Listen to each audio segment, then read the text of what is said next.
Stone Age, how to set up and play. First thing you'll do is set out the game board, create the supply of food, wood, brick, stone, gold, shuffle all of the cards and deal 1 to each of the 4 starting spots. You'll have 2 stacks of tool tiles. The first one will be the 1/2 tools, and the second stack will be the 3/4 tools. You're going to shuffle all of the building tiles and create stacks of 7 buildings. You'll use stacks equal to the number of players. I'm setting this up for a 2-player game, so I'm using 2 stacks of 7. If this was a 4-player game, I'd have 4 stacks of 7. Then just randomly turn over the top building in each stack. Each player will start with a cube on the 0 spot of the food track and the 0 spot of the victory point track. They'll start with 5 workers on their player board and 5 workers in reserve. They'll start with 12 food. Randomly select a start player, give them this marker, and you're ready to start the game. Each round is played in 3 phases. First, players will take turns placing their workers. In phase 2, players will take turns resolving the workers. And in phase 3, all players are going to have to feed their people. We'll reset for the next round unless the end game was triggered. To place workers, starting with the start player, players will select one of the available spots and place 1 or more workers. So let's say the start player selects this spot. We can see based on that circle, only 1 worker is allowed to be placed there, and they've made their selection. We would now go to the next player in clockwise order, and they would make their selection. Maybe this player selects the wood spot. So we'll continue going in clockwise order until all players have exhausted their available workers. A couple rules about placing workers. You'll see the food area, unlike some of the other areas, has no restriction on the number of workers that can be placed there. But it's important to remember that once a spot has been selected, on a subsequent placement, you cannot add workers to the same spot. So once the red player decided to put 1 worker there, and let's say it got back around to their turn, they cannot add to the number of workers. Once you select a spot and select the number of workers to place there, it's locked. Each of the 4 resource spots, gold, stone, brick, and wood, you'll see have a maximum of 7 spots where workers can be placed. So once those are full, no more workers can be placed there. Also, in a 2 or 3 player game, there's a limit to the number of players that can come here. If this was the full 4-player game, all 4 players could come to a resource spot as long as there were spots open. In a 3-player game, only 2 players can come to this spot. And in a 2-player game, only 1 player can come to this spot. So once the red player came and put 2 workers there, this was now off limits in this round to the other player, the yellow player. Each of the 4 available cards only have 1 placement spot. So the first player to come and take that spot reserves the right to purchase that card during the activation phase, and that goes the same for the buildings. Each of the buildings has only 1 spot reserved for the player that gets there first during placement. For both the food track and the tool spot, you can see only 1 worker can be placed there by a player, and the people hut, if placing there, you have to place 2 workers on the 2 spots. Also, in a 2 or 3 player game, only 2 of these 3 village spots are available each round. So once any 2 of the spots are occupied, the 3rd one becomes off limit for the round. In a full 4-player game, all 3 spots are available every round. Once all players have placed all of their workers, we now finish the placement phase and we'll go to the resolution phase, again starting with the current start player. During the resolution phase, players are going to decide the order in which they resolve their worker placement spots, but they only resolve 1 location at a time, starting with the start player. So let's say the start player yellow wants to resolve this location. So they would take the worker, return it to their player board, and resolve this location. Then we would go in clockwise order to the next player. So red would choose one of their locations to resolve.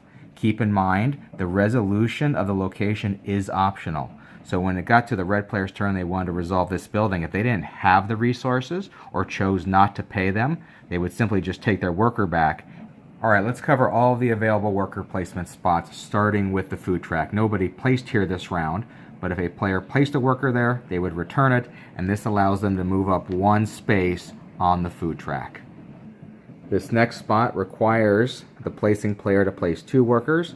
They'd simply return those to their player board, and this allows them to get an extra worker from their reserve and now add it. The tool action allows the player to take or upgrade one tool level. The first time you take it, you'll simply take a level 1 tool, add it to your player board, return the worker as normal. The second time you took the action, you would add another level 1 tool there. The third time, you'd add another level 1 tool. You can see there are only 3 spots. So if this player took the action again, instead of adding a new tile, they would simply upgrade this to a 2. And it would continue to work the same way. This would get upgraded, then this would get upgraded, and only then would this get upgraded with a 3 tile. The maximum you could have is a level 4 tool in each of these 3 spots. Resolving the food and resource spots all work the same way.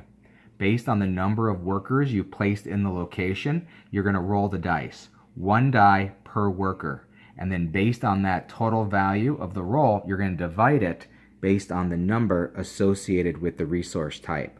So if you were rolling for wood, you would take the total value of the die and divide it by 3. So let's look at that example. So let's say the red player decided to resolve the wood location. They would take all their workers back. They had 2 workers, so they would add 2 die to the cup, roll it, and let's say this was the roll. So a roll of 10. So we could see 10 divided by 3, they would get 3 wood. They're always allowed to use tools to modify the die roll. So let's say for this one they decide to use 2 tools. You can only use each of your tools once per round. These will get reset at the end of the round. So they use these 2 tools to modify that die roll of 10. So now it's a modified roll of 12. So now you take 12 divided by 3, and they would now get 4 wood added to their player board. Let's look at another example. Let's say the yellow player was resolving the workers they placed on the gold spot. They had 1 worker, so we know they get 1 die to roll. Let's say they were unlucky and only rolled a 1. Even if they decided to use all their tool modifiers, they would be only able to get that up to a 5. If they can't at least get the minimum number, they wouldn't collect any resources. Let's look at one last example. Let's say the red player decides to resolve the food location. They take all their workers back. They only placed 1 worker, so that only gets them 1 die to roll for food. Let's say they roll a 3, so 3 divided by 2. That would allow them to collect 1 food. They do have 1 unused tool left for this round. So let's say they decide to use it. You can't use part of a tool. You have to use the entire tool. So 3 plus 2 would give them 5. So that would allow them to collect 2 food.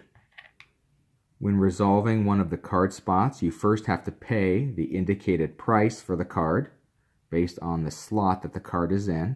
So to resolve this one, it would cost 4 resources of any type. To resolve this one, only 2 resources of any type. You can see wood, brick, stone, or gold. So let's say the red player wants to resolve this. They would have to immediately turn in any 2 resource types, return those to the supply. The top part of each card is an immediate benefit. So you can see by purchasing this card, it immediately got them 1 brick. The bottom part of each card corresponds to an end game victory point bonus. So this player would purchase the card, they would take their immediate benefit, take their worker back, and since they've resolved it, they would simply just turn it face down here on their game board. That empty card spot is going to stay empty until the end of the game round when we do the reset phase. Let's take a quick look at the upper card benefits that you'll encounter. Here's the symbol for victory points. So by purchasing this card, you'd immediately get 3 victory points. So you'd move your marker up on the score track. Some cards give immediate resources. Here you take 2 stone. This card would let you roll 2 dice, and based on that value, divided by the normal number associated with the wood resource, in this example 3, you'd collect those wood resources. This one gives you 3 food immediately. This card lets you roll 1 dice per player, but all players are going to get a benefit. So for example, this is a 2-player game, so we roll 2 dice. Let's say we roll a 1 and a 6. Then the purchasing player gets to decide which of those benefits they want to take. So let's say they choose the 6, so they get to move up 1 on the food track. In clockwise order, players would take the remaining available benefits. So in this 2-player game, the only one left would be for this player to take the wood. But you can see the benefits could be a brick, a stone, a gold, or even a tool, following the normal rules. This card lets the purchasing player immediately take the top card off of the deck and add it to their player board. They don't get to exercise the upper bonus, but they will get to take advantage of whatever the bottom card bonus was. This card lets the player immediately move up 1 space on the food track. This card immediately lets them take or upgrade 1 tool, following the normal rules. This card gives the player a one-time tool use of a 4 modifier. So they would leave this card face up in front of them until they decide to use it. Once they use it, it's a one-time use plus 4 to any die roll. And then finally, this card gives them 2 resources of their choice. Both of these cards can be used when the player decides to use them. Everything else is executed immediately.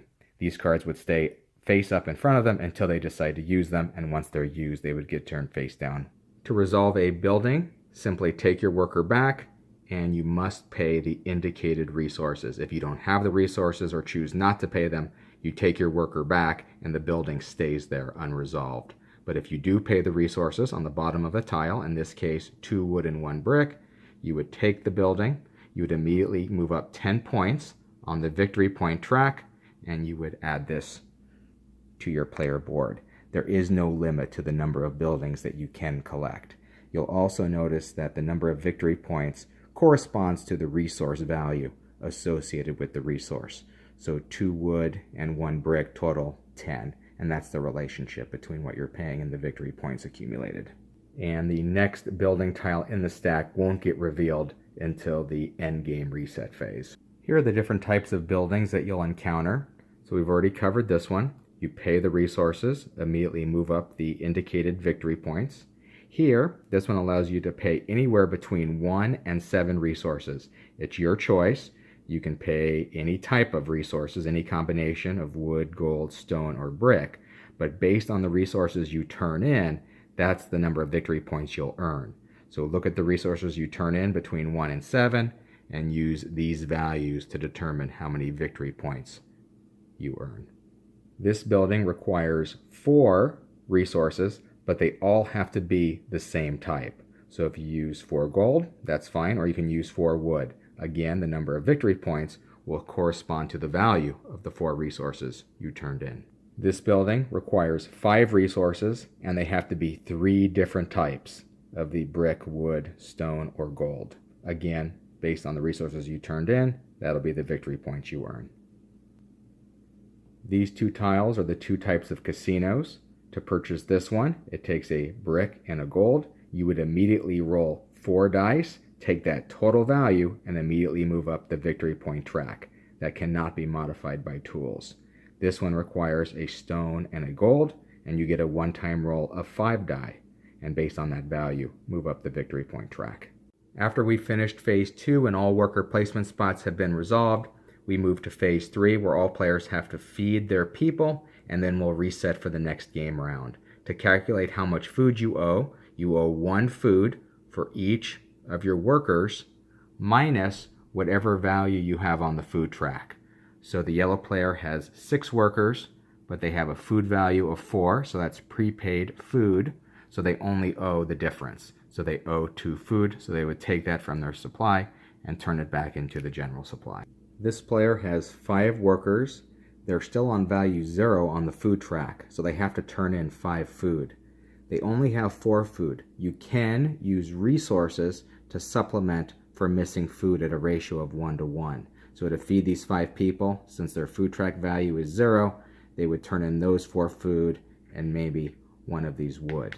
If the player doesn't have resources to make up the deficit, or they choose not to use their resources, they're required to discard all of their food, and they would immediately lose 10 victory points, regardless of the shortage. To reset for the next game round, players would reset any used tools. We would now reveal the top tile of any stacks that had a building collected. we would slide cards to the right and fill any empty spots. And then finally, we would take the first player marker and move it clockwise to the player to the left, and you're ready to start the next round. If, when resetting for the next round, one of the building stacks was completely emptied, or you weren't able to completely refill up to 4 cards because the deck was gone, that triggers the end of the game, play stops immediately, and you now move to final scoring. So for final scoring, we use this table on the player board. The first thing we check are the number of complete sets of unique symbols. There's 8 unique symbols on the bottom of cards in the game. So to have a complete set of 8 would get you 8 times 8, or 64. If you only had a set of 2 unique symbols, you would get 2 times 2 for 4 points. So we can see this player has one complete set of 7 symbols, but then they had some duplicates they collected. So they have one set of 7 and one set of 2. So the set of 7 is going to get them 49 points, and the set of 2 is going to get them 4 points. Next, you check to see if they have any modifiers at the bottom of their cards. These will modify based on the number of tools, buildings, people, or their placement on the grain track. But they had to have collected those modifiers on the bottom of cards throughout the game. So we can see for the number of people, this player has 2 times the number of people. So they have 6 workers on their board. So that would be 2 times 6 for a total of 12 points in that category. For the number of buildings, we can see this player got 1 card that gave 3 times the number of buildings. So they get 3 times 3 for a total of 9 points. There's a modifier for tools.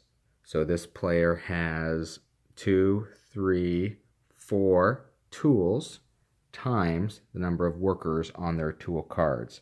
Here we can see they got 3 different cards, so these will stack. 1, 2, 3, 4, 5 times the number of their tools, which was 4, so that would be worth 20 points. And then finally, there's a grain modifier. Now this player didn't collect any cards with the grain modifier, so even though their grain position is 4, they don't earn any points because they didn't have any cards. They would have had to get a card in the game or multiple cards that had people times their position on the grain track. So at the end of the game, simply add to a player's current position on the victory point track based on these end game bonuses. Most points wins the game. If there's a tie, it's the player with the highest combined value of tools, people, and position on the food track that'll break the tie. And that should be everything you need to set up and play Stone Age.